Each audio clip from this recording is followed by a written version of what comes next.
TBS 健康生活 Tips， 所以刚刚提到，除了这个责任分工之外，现在医界也喊话说要落实不同工不同酬，尤其在诊查费的部分也要跟着修改。所以健保署现在也点头了，说他们要打算来严拟。这是联合新闻网里面的点出，其实大家都呼吁说要不同工不同酬。健保署也说会把这个诊查费分为一般还有复杂诊查费，对多重的慢性病还有急救难的罕症患者是需要依照病情的复杂程度调整整个的给付的点数，所以对于这样的改革，其实医改会是认同，不过他就强调是需要保障医师的薪资，还有工作环境，可以来减少整体人力的流失。同时也提醒哦，现在以各大医院来说，其实加薪的情形是不太一样，所以要注意，也是不能一体来适用。同时也呼吁，除了修订刚刚所说的支付标准之外，也要同步的加速医疗法，还有医师劳动专方的一些修法。而且需要提醒您，就如果一直咳嗽、酷扫，其实这吃下去的食物也要多加的留意，否则呢会加重整体的症状。中时新闻网就统整出苏一峰医师的贴文，他就说，如果真的一直不断的在咳嗽的时候，有几个 NG 食物是不要吃的，包含是甜食、还有冰品以及牛奶，因为这3种食物可能会增加整体的痰液，还有加重咳嗽的症状。另外一大地雷就是急性感冒的时候，如果是这个麻油的料理，或者是有一些补药的时候，有可能会让发炎加重，咳嗽也会变得更加的严重。不过苏一峰就提醒了，这影响最严重的其实是在烟品的部分，无论呢是抽哪种烟，其实都会造成这个气管收缩，这时候痰也会变得还要再更多。不过接下来要带您看到，这是一个新的研究，过去很多人都说想要脱单。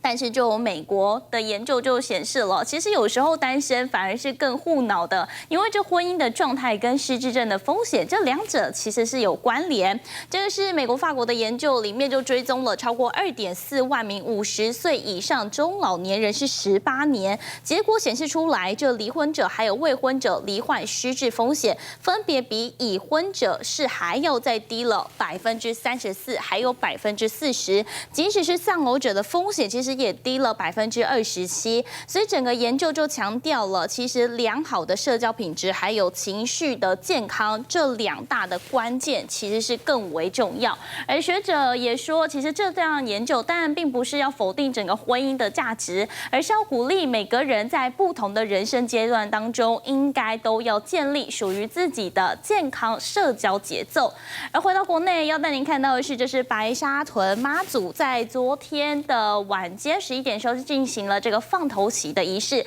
而这样的仪式当然也是帮整个进香活动拉开序幕。联合新闻网里面就点出了这一回的放头旗仪式呢，就宣告进香是拉开序幕。而在拱天宫的主委跟这个值年炉主呢，也执旗来祭拜，接着会把这头旗请出，固定在龙柱上。而根据传统呢，这进香团的成员从今天开始会连3天的吃早斋，而且会在每天的傍晚到拱天宫向头旗来祭拜。而这一回根据庙方统计，其实总共有329118人来报名绕境，人数比去年还要再增加了80%，再创历史新高。虽然时间是10天9夜，但是去程是急行军，36小时就要抵达这云林北港的朝天宫，所以对体力还有耐力其实都是一大考验。好，最后要带您看到的是，这个是5月天的阿信。他最近跟这个大陆的星巴克来联名了，但是商品实在太抢手，除了 App 一度崩溃之外，二手价直接飙涨了4倍。